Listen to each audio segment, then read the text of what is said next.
ఈనాటి మీడియా సమావేశానికి విచ్చేసిన ఎలక్ట్రానిక్ అండ్ ప్రింట్ మీడియా సోదరులకు, అదేవిధంగా ఫోటోగ్రాఫర్లకు, అదేవిధంగా సమావేశంలో కూర్చున్న పెద్దలందరికీ నమస్కారాలు.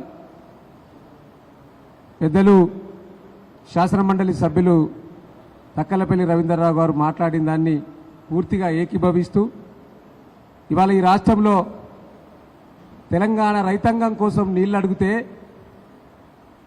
కేటీఆర్, హరీష్ రావు రక్తం చిందించాలని మాట్లాడుతున్న ముఖ్యమంత్రి, నువ్వు రక్తం మరిగిన పిశాచివా? ఇంతసేపు రక్తమే కళ్ళ చూడాలా? ఆనాడు తెలంగాణ ఉద్యమంలో 1200 మంది అమరుల త్యాగాలు, అనేక మంది మాలాంటి విద్యార్థి యువకుల యొక్క రక్తాన్ని కళ్ళ చూసిన పార్టీ కాంగ్రెస్ పార్టీ కదా. ఇంకా నీకు రక్తదాహం ఇంకా కొనసాగాలని కోరుకుంటున్నావా? అదేవిధంగా రైతాంగానికి నీళ్ల దాహం అయితే రేవంత్ రెడ్డికేమో డబ్బు దాహం మొదలైంది. అందుకనే ఇవాళ తెలంగాణ రాష్ట్ర రైతాంగం కోసం కొట్లాడుతున్న బీఆర్ఎస్ పార్టీ నాయకులు కేటీఆర్ గారు, హరీష్ రావు గారి మీద, తెలంగాణ మాజీ ముఖ్యమంత్రి కేసీఆర్ మీద అవాకులు చెవాకులు పేరుతూ ఇష్టం వచ్చినట్టు మాట్లాడుతున్న సందర్భం. ఇవాళ మేము స్ట్రేట్గా అడుగుతా ఉన్నాం ముఖ్యమంత్రి గారిని, ఇవాళ వీరు మాట్లాడే భాష అహంకారంతో తలకెక్కి అన్నదాతలను అవమానించే విధంగా తెలంగాణ సమాజాన్ని, మరి ఇట్లాంటి మీరు మాట్లాడే భాషను చూస్తూ ఊరుకోదు. కాబట్టి ఇవాళ బీఆర్ఎస్ పార్టీ పక్షాన మేము డిమాండ్ చేస్తా ఉన్నాం రాష్ట్ర డీజీపీ గారిని, హింసను ప్రేరేపించే విధంగా, చావును కోరుకునే విధంగా సీఎం రేవంత్ రెడ్డి మాట్లాడిన మాటలపైన తక్షణమే బిఎన్ఎస్ యాక్ట్ 351, 352, 196, 353 ప్రకారం క్రిమినల్ కేసు నమోదు చేసి విచారణ చేపట్టాలని ఇవాళ బీఆర్ఎస్ ప్రధాన ప్రతిపక్ష పార్టీగా ఈ రాష్ట్ర డీజీపీని మేము డిమాండ్ చేస్తా ఉన్నాం. ఇలా ఇష్టం వచ్చినట్టు మీరు ఏది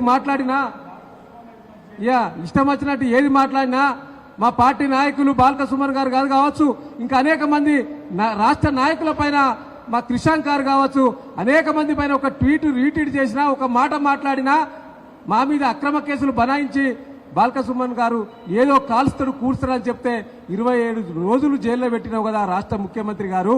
ఇవాళ అందుకే చట్టం చుట్టం కాకుండా ఉంటుంటే తక్షణమే రాష్ట్ర డీజీపీ గారు హింసను ప్రేరేపించే విధంగా మాట్లాడిన ఈ రాష్ట్ర ముఖ్యమంత్రి పైన క్రిమినల్ కేసు నమోదు చేసి విచారించాలని మేము డిమాండ్ చేస్తా ఉన్నాం.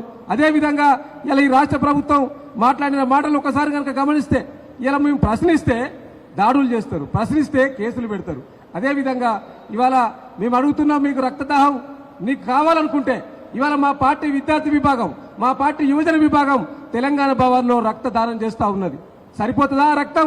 ఇంకా జిల్లాల వారీగా ఎక్కడికక్కడ రక్తదానాలు శిబిరాలు పెట్టి ఆ రక్తాన్ని నీకు మరి ప్యాక్స్లో పంపించమంటావా రాష్ట్ర ముఖ్యమంత్రి గారు?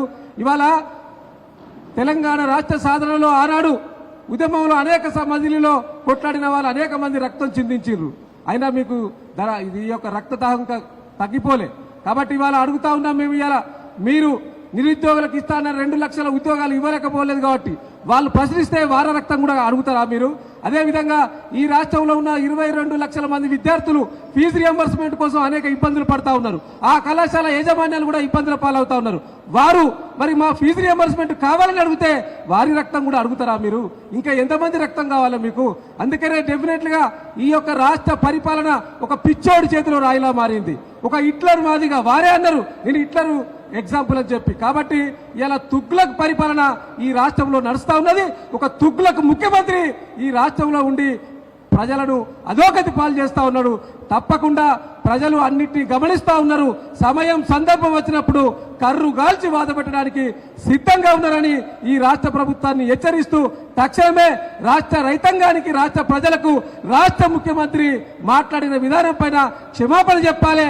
ఇవాళ షాబాద్ లో సైకో ఏ విధంగా 6 మందిని హత్య చేసిండో, ఇలా ఆ షాబాద్ లో సైకోకు ఈ రాష్ట్ర ముఖ్యమంత్రికి ఏమి తేడా లేదు, ఏం వ్యత్యాసం లేదు. ఇద్దరు సమానంగానే కనిపిస్తా ఉన్నారు. కాబట్టి వెంటనే చట్టం చుట్టం కాకుండా ఉండుంటే తక్షణమే రాష్ట్ర ముఖ్యమంత్రి పైన చట్టరీత్యా చర్యలు చేపట్టాలని మేము డిమాండ్ చేస్తా ఉన్నాం. Thank you.